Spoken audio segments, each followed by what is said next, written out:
Well, thanks for joining me. We're going to continue our discussion on nomenclature. So far, we've talked about binary compounds, binary where the metal is fixed with a nonmetal, binary where the metal is variable charge, where we have to use the stock system. That's a Roman numeral to indicate the charge in the metal.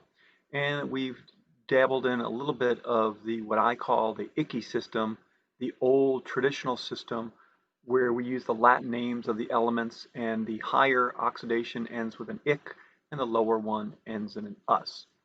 And now we're going to deal with ternary compounds. These compounds contain more than three elements.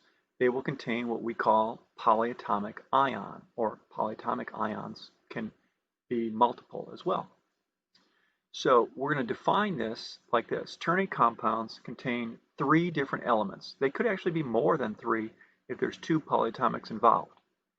The naming of these compounds involves, and here's a word you might not like, memorization of several positive, what I call polyatomic ions, and some negative ones. Two or more atoms per ion. So these are groups of atoms, that's what a polyatomic means, that have a charge. And of course, because you're doing it remotely, that term memorization probably goes by the wayside, even though I'd like you to have these memorized.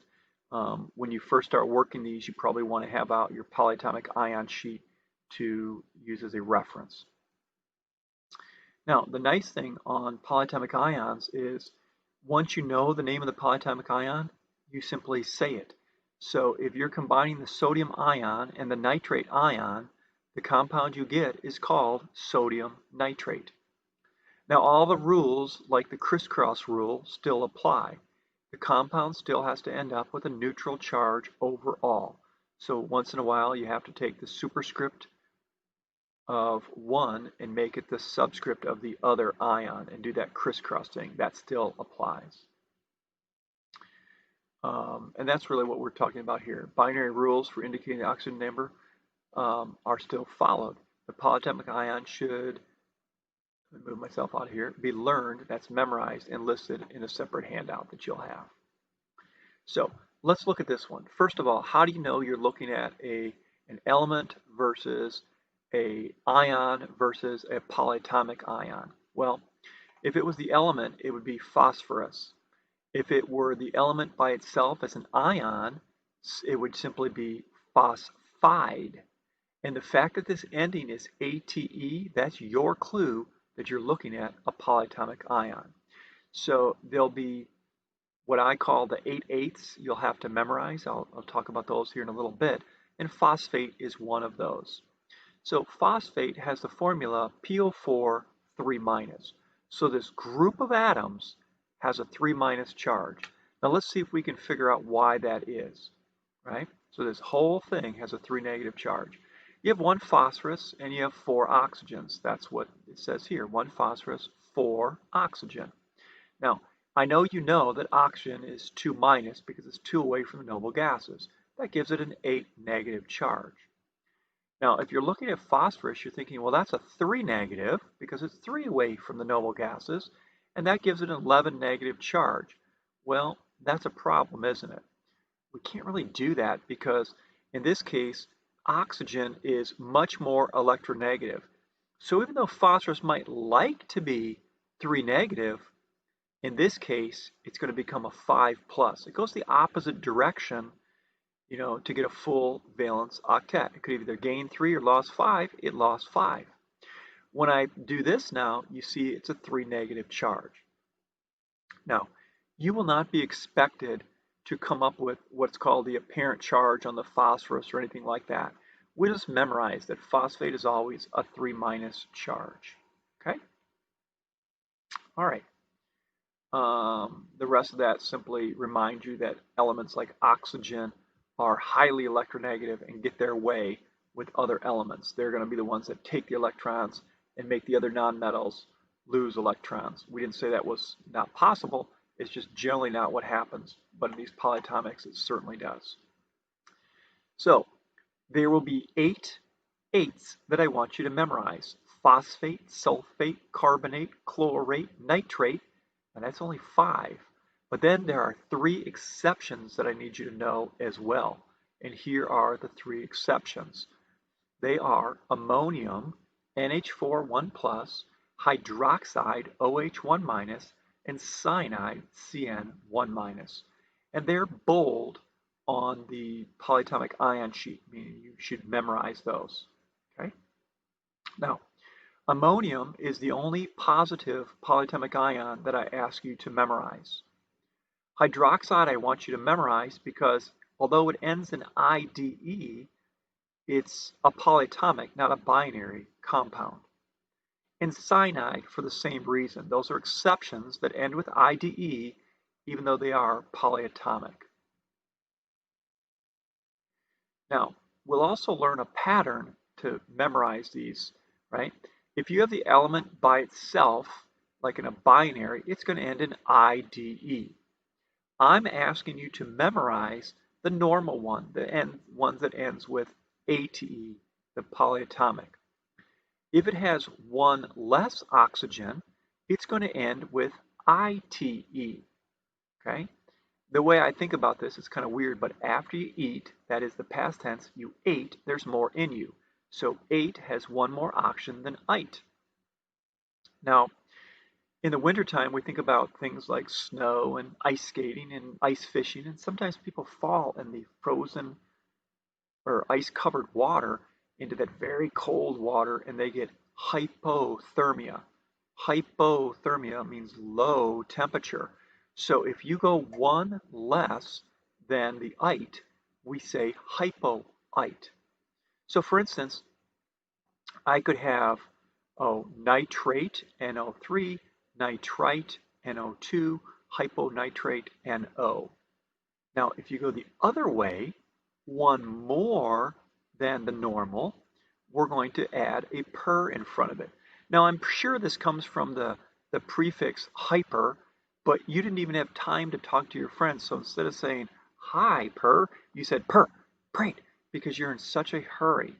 So if we look at a substance like nitrate, if it's NO3 is nitrate, per nitrate is NO4. Nitrate NO3, nitrite NO2, hyponitrite NO. And they all have the same charge, 1 minus. So the charge doesn't change. Now please don't let it bother you that phosphate is PO4 and this says O3. Well, that's true. Phosphate's PO4 and perphosphate's PO5.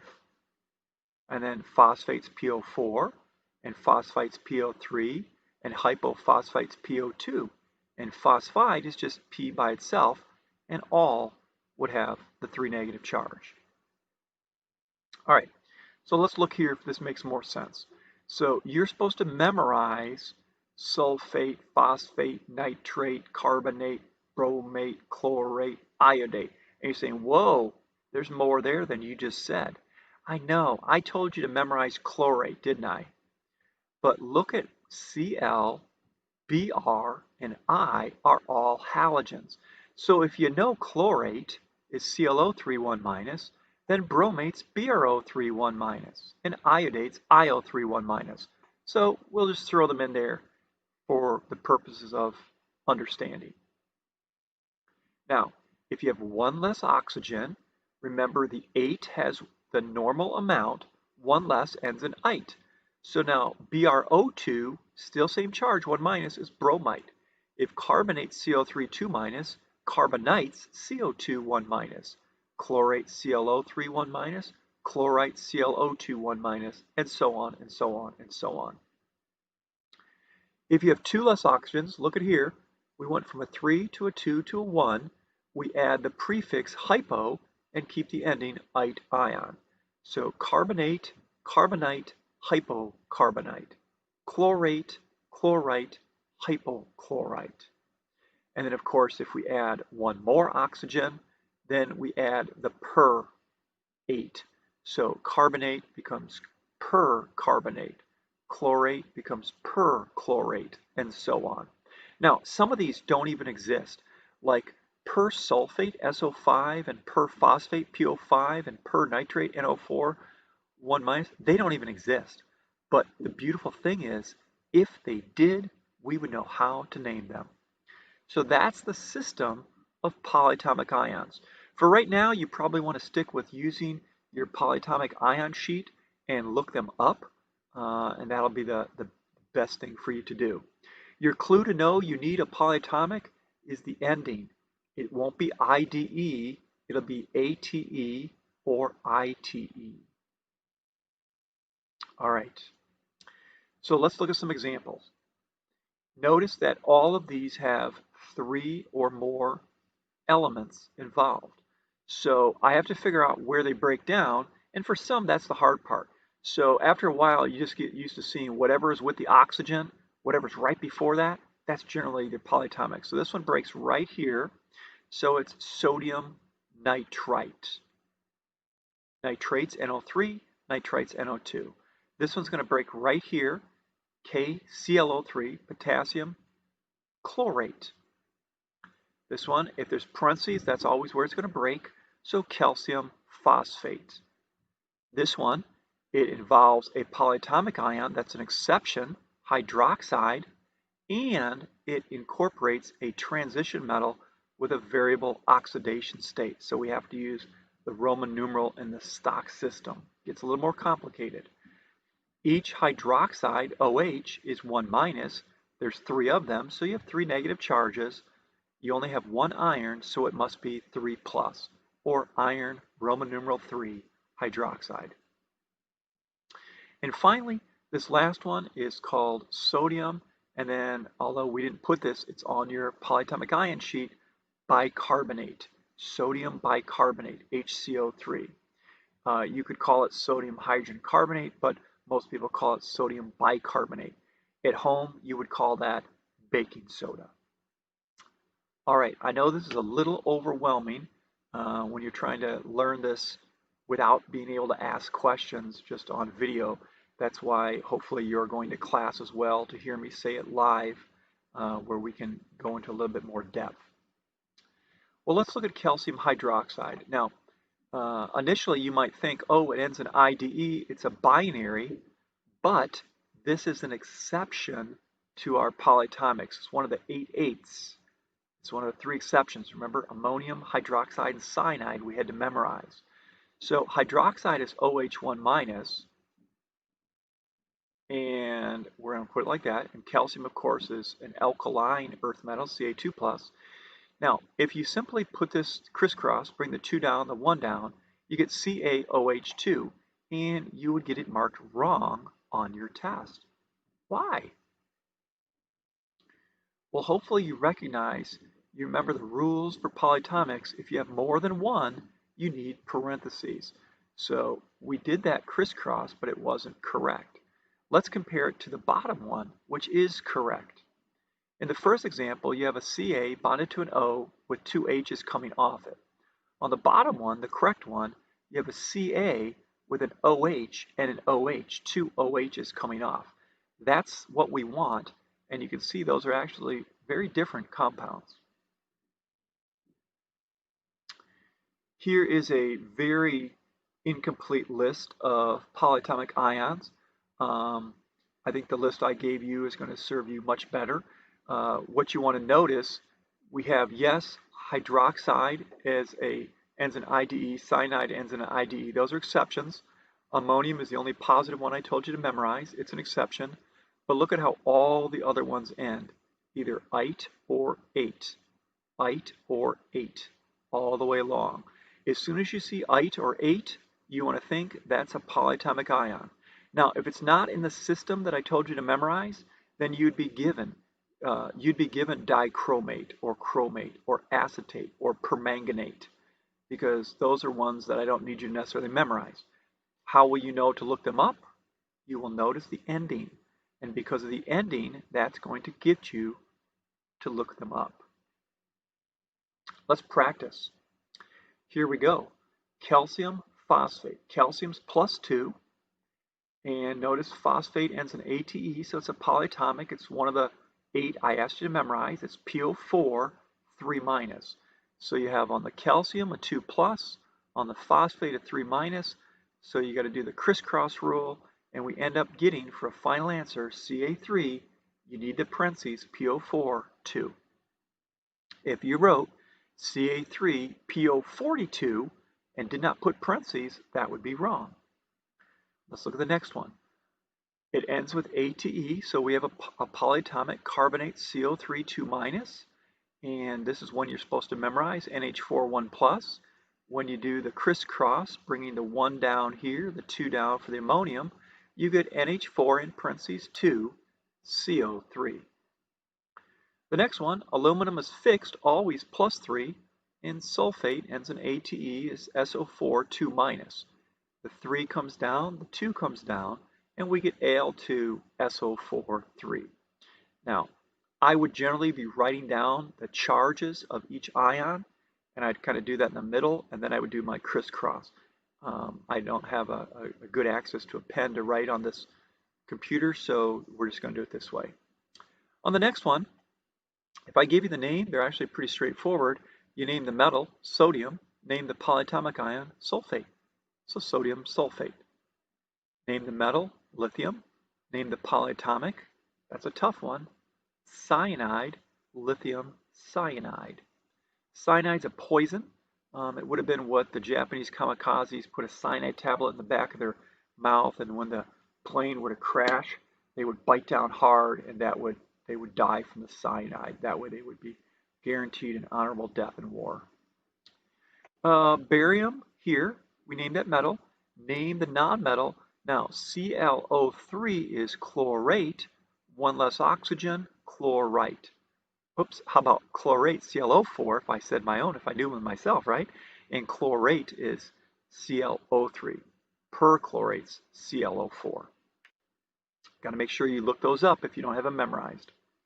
Finally, I've got a variable charge metal, and I know that, copper, but it tells me the copper is +2. So the copper is hanging around with a +2, and this is an exception, OH -1. So the 2 from the copper comes down after the OH, the -1 from the hydroxide goes to the copper, so Cu, and I need the parentheses, OH2. Again, these require some practice, and then you need to kind of check answers to make sure you're on the right track on these. All right, if we do some crisscross, you can kind of see here, if I were to do magnesium phosphate, I write the symbol, magnesium's 2+, phosphate I'm supposed to memorize, PO4 3-. Never touch the polyatomic, the PO4. Don't ever touch that 4. Now, the number 3 and 2, the number they have in common is 6. So what that means is the 3 comes down, the 2 comes down. So now I end up with 3 magnesiums at 2+, that's 6 positive. Excuse me. And 2 phosphates at 3-, that's 6 negative. And when you put this all together, Mg3, PO4, 2. That's the formula for magnesium phosphate. All right, let's see what else we got here. We'll do a few more. We mentioned that you have to use parentheses if you have more than one polyatomic. So if I have like barium and sulfate, because it's the 2 + 2-, they get directly together. I don't need parentheses, just BaSO4. Here, magnesium's 2+, nitrite is 1-. I'm going to need, when I crisscross, 2 of the nitrites. So there I need parentheses. Please don't write MgNO22. It's Mg parentheses NO2, 2. Next one, if you have a 1+, 1- for ammonium and chlorite, they're going to get right together, NH4ClO3. If you have a 4 and a 2, you want to put hopefully if you use a thinking method, realize you need 2 SO4s, and so therefore you need parentheses. So that one's going to be SnSO4 2. Now let's go back a second and let's go here. Now hopefully that lets me do that. There we go. Now if I said tin fluoride, I'm not really giving you enough information because tin is a variable state metal. It's not fixed. It's either +2 or +4. If it's tin 2 fluoride, that 2 refers to the charge on the tin. Tin is +2. Now, this ends in IDE. That would make it a binary, so it's just fluorine by itself. Fluorine's a halogen, -1. All halogens are -1.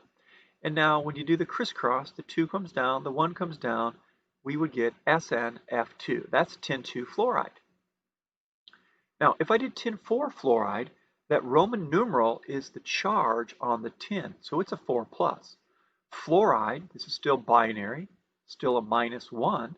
When I crisscross this, I get SnF4. That's tin 4 fluoride.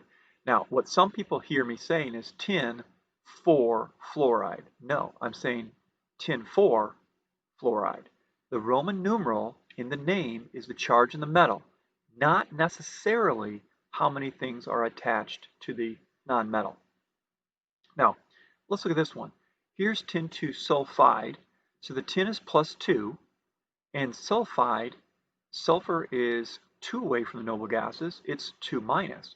They have the same charges. They can get directly together, and so I'm going to write SNS, or just remember to reduce the lowest terms. So notice here, it's not tin 2 sulfurs, it's tin 2 sulfide, SNS. Tin 2 sulfate, boy, it sounds similar, doesn't it? But it's an ATE ending. Tin is still +2, but this is a polyatomic. I'm supposed to memorize SO4, 2 minus. Leaving the polyatomic alone, 2 plus, 2 minus can get right together. So I write SnSO4 for tin 2 sulfate. Tin 2 sulfite, the tin is still +2. This ending, ate or ite, indicates a polyatomic, so it's 1 less oxygen than the 8, so instead of being SO4 2 minus, it's SO3 2 minus. The 2 plus, 2 minus get directly together, and we write SnSO3. And finally, just for fun, if I wrote tin 4 sulfate, the tin is +4, the sulfate is SO4 2 minus. This is a 4, this is a 2. That means I need 2 of the SO4s to make this neutral. So it's going to be SN, not SN2, SNO44, but reduce to SnSO4 2. Now, there's always a person out there that raised their hand and said, shouldn't you reduce the 4? Nope, I said many times, you do not touch the polyatomic ion. And notice that the sulfur is a 1, and this is a 4, so that can't reduce anymore. That's going to stay just the way it is. All right, let's keep moving. Compounds, let's see, I think somehow I got a little bit off. So we did that. Well, I guess we'll stick here. We'll do a few more slides here for practice because we got a little time. Compounds containing polyatomics, okay? So you're going to insert the name of the ion where it should go in the compound's name. So let's write the formula for iron 2 nitrate. So hopefully you recognize the iron is +3, and the nitrate, because of the ending, that's a polyatomic, NO3 1 minus. So you got a 3 and a 1. That must mean you need 3 NO3s. So how about Fe? Use those parentheses, NO3, 3. Let's try another one. Ammonium phosphide. Ammonium's not an element. It's a polyatomic, NH4 1 plus. This ends in IDE. So that's the element phosphorus by itself. It's found 3 away from the noble gases, so it's a 3 negative. A 3 negative and a 1 plus, I must need 3 of the NH4s. So NH4 in parentheses 3, P is ammonium phosphide. Ammonium chloride, we know ammonium's NH4 1 plus. Now notice this ending, ITE. It's not IDE, it's not Cl by itself, but that's a derivation of it's a polyatomic. Chlorate, you're supposed to know, ClO4, so chlorite, I'll get it right finally. Chlorate, ClO3, chlorite, ClO2. A 1 plus 1 minus, they get right together, NH4, ClO2. Zinc phosphate. Zinc is a fixed metal. Remember, silver, zinc, aluminum, +1, +2, +3. So zinc's +2. And phosphate is a PO4 3 minus, ends with ATE. It's a polyatomic. The number 3 and 2, they have in common 6. So I need 6 positive and 6 negative. That means I need 3 zincs and 2 phosphates. The way we write that, Zn3 parentheses PO4 2. And finally, lead 2 permanganate. We know that Roman numeral 2 refers to the lead being plus 2. Now, permanganate, it ends in ATE, so it's polyatomic, not one that I asked you to know. You look it up, it's MnO4 1 minus. Because the lead is 2 plus, the permanganate's 1 minus, I need 2 permanganates, meaning parentheses are required, PbNO4 2. Okay? Now, these are coming fast and furious at you. It's kind of like a foreign language. The more you practice, the better you'll get at it. At first, it's kind of slow, and it might take you a while to do the worksheet. Then cover up your answers or print it off again and try it again. It'll be much quicker the second time because you're starting to learn the polyatomic ions. Now, I'm just filling in here. This indicates there are 3 nitrates, so I'll put a 3 coefficient here. Notice there's a subscript 3 after the parentheses. That means there's 3 ammonium and 1 phosphide. Here, there's not 4 of these. There's 1 NH4 and 1 Cl2, so we leave that alone. Here, there's 3 zinc and there's 2 phosphate. And finally, 1 lead and 2 permanganate. And notice if you multiply 1 times 3 is 3 plus, 3 times negative 1, 1 negative. 3 times 2 plus, 6 plus, 2 times 3 negative, 6 negative. These are all neutral when we're done. All right, let's see what we got here. Now we have a formula and we're looking for a name. Again, if you have your polyatomic ion sheet out, it's going to be much easier. You simply name the polyatomic ion. So this is ammonium. Now, you probably don't recognize S2O3 as thiosulfate, but that's ammonium thiosulfate. This one is silver. Now, you're supposed to know ClO3 is chlorate, so BrO3 is bromate, so silver bromate.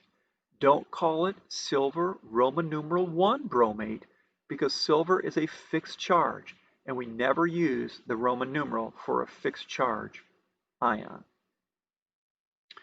This one is ammonium, but it's acting like a binary because there's only a single element on the back end. So ammonium nitride, okay? IDE indicating that element by itself. Now this one, uranium's a variable metal, so we have to use the stock system. How do we figure out the charge on a metal that's variable? Well, we look at what it's attached to. So you have to look up CrO4, right? And that is going to be 2 minus. And there are 3 of them. And so that gives you 6 negative charges. Now, you only have 1 uranium, so it must be positive 6. So this guy is going to be called uranium 6 chromate. Uranium 6 chromate. Vi is 6, IV is 4. Look at this guy. It's another variable metal with a polyatomic. Sulfate, SO4, is 2 minus, so sulfite, SO3, is also 2 minus. And I have the chromium. Notice I have 3 SO3s, that's 6 negatives, and I have 2 chromiums, so each chromium, in order to get to be 6 positive, must each be 3 positive. So the name of this one is chromium Roman numeral 3 sulfite. Okay? There's a lot going on here. It's not just memorizing. We're applying these rules and trying to get this all figured out. Okay? At first, it's going to be challenging. The more you practice, the better you'll get. Pretty soon, it'll be pretty straightforward for you. All right.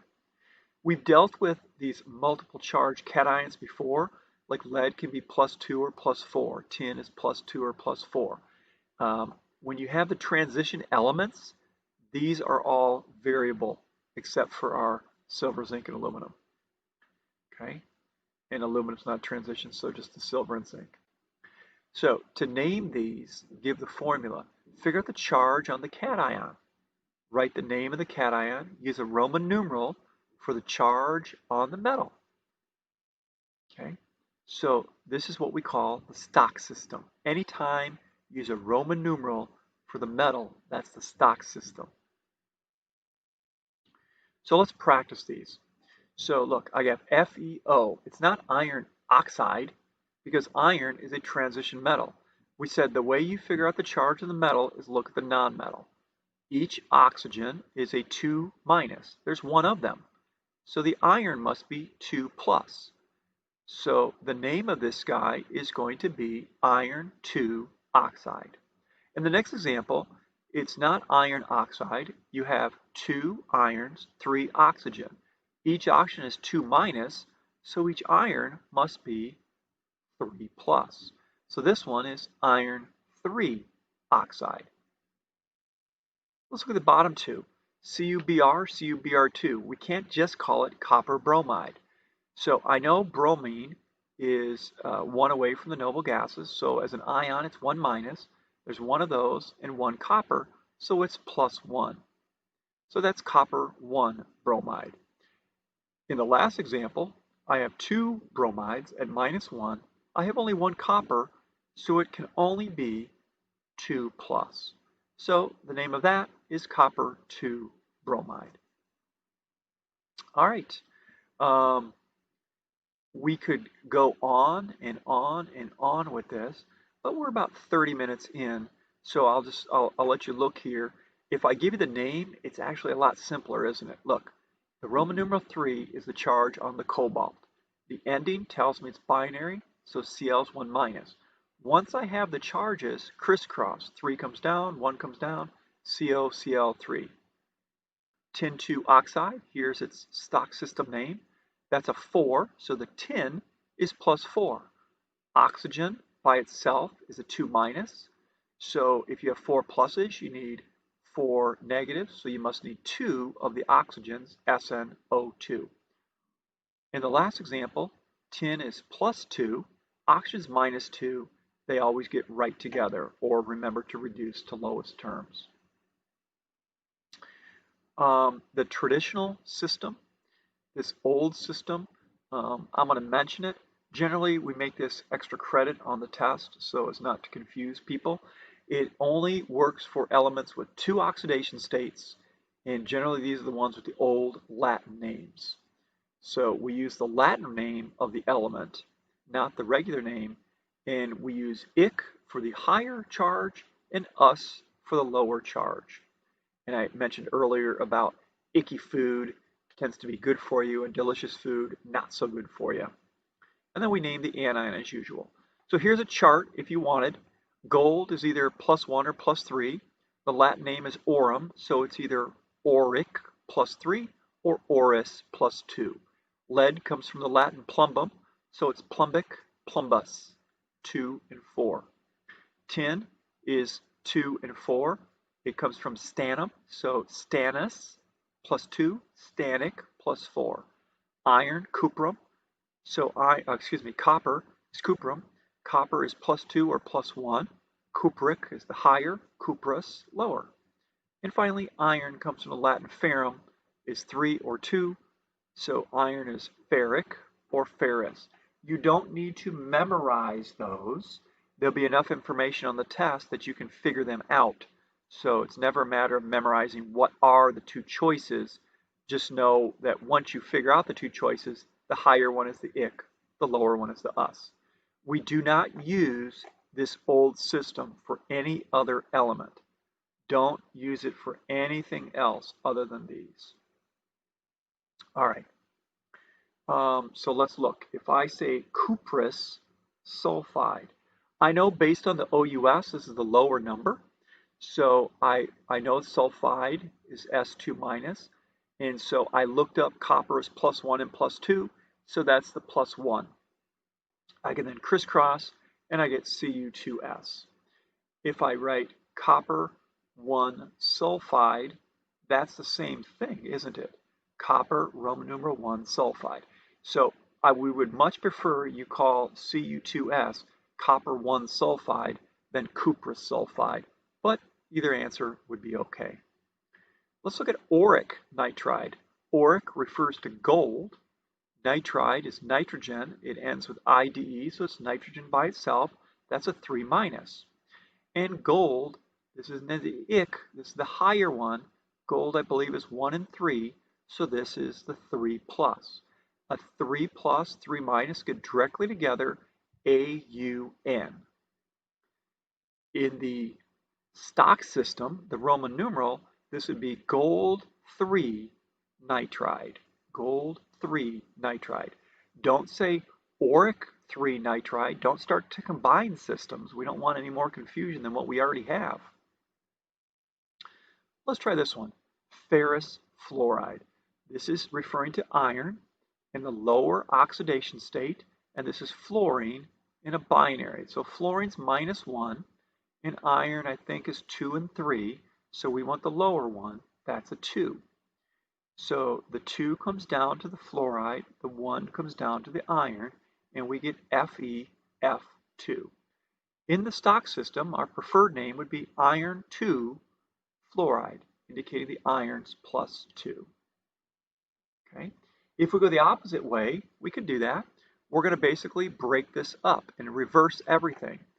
The 3 down here is going to become the superscript, and the 4 down here is going to become the superscript for the other element.